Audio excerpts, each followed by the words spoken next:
तो दोस्तों देखिए खेसारी लाल यादव का 2024 का बोलम गाना पहला जोन गाना बा उ आ गईल। जोन गाना का नाम मजनुआ के भाड़ा से तो समझ गिला लोगन खेसारी भैया जोन गाना अब आवत था बोलम गाना मतलब अब चालू हो गईल। आ तो लोगन से बस ये कहल चाहते हैं कि अब तो लोग गाना जाके सुना लोगन, खूब व्यूज बढ़ाओ लोगन। काहे से कि देखबा तो खेसारी भैया के मतलब गाना आइल बा तो लोगन के बताए तो बहुत मजेदार ही गाना हवा।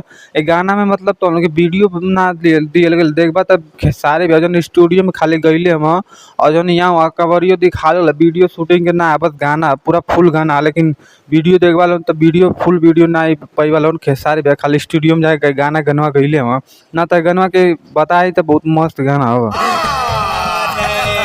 आई गाना जौनी चैनल से आयल खेसारी म्यूजिक वर्ल्ड चैनल से आइल ना तो उनके बता दी थी ये गाना जो लिखले बा ओमे तू देख सकत वाला कि कृष्णा बेदर्दी हवा। म्यूजिक डायरेक्टर जो हवा आर्या शर्मा हवा। तो आर्या शर्मा का म्यूजिक बहुत शानदार रहेला, सुने में बहुत अच्छा लगेला। वैसनो गाना भी लगता काहे से सच बताओ थी भाई लोग गाना इतना मस्त लगत ना कि हम 10 में से 10 नंबर देव। काहे से कि मजनुआ की भाड़ा से यार मतलब समझ ला कि जोन ओकर मतलब मजनुआ के जोन गर्लफ्रेंड भी है वो मतलब भाड़ा से जाई बोलो घूमे खातिर मतलब बहुत मस्त गाना ही हव।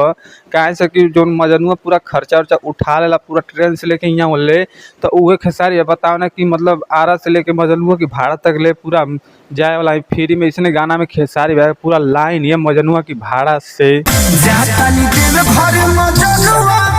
अब बाकी और कुछ नाम बतावे भाई लोग तो लोग बस इतना ही हम कह सकते जाके गाना सुन लिया लोन। अभी हालिए बन खेसारी भाई गाना आइल बा आज देख सकते हो कि ट्रेंडिंग में भी चल गई गाना। अब कितना ट्रेंडिंग में जाए तो लोग पता ना नंबर 1 पे भी जा सकता है। अभी तो स्टार्टिंग पॉइंट है, अभी नंबर 1 पे भी जा सकता है, लेकिन हम फिलहाल मिले दूसरे वीडियो में।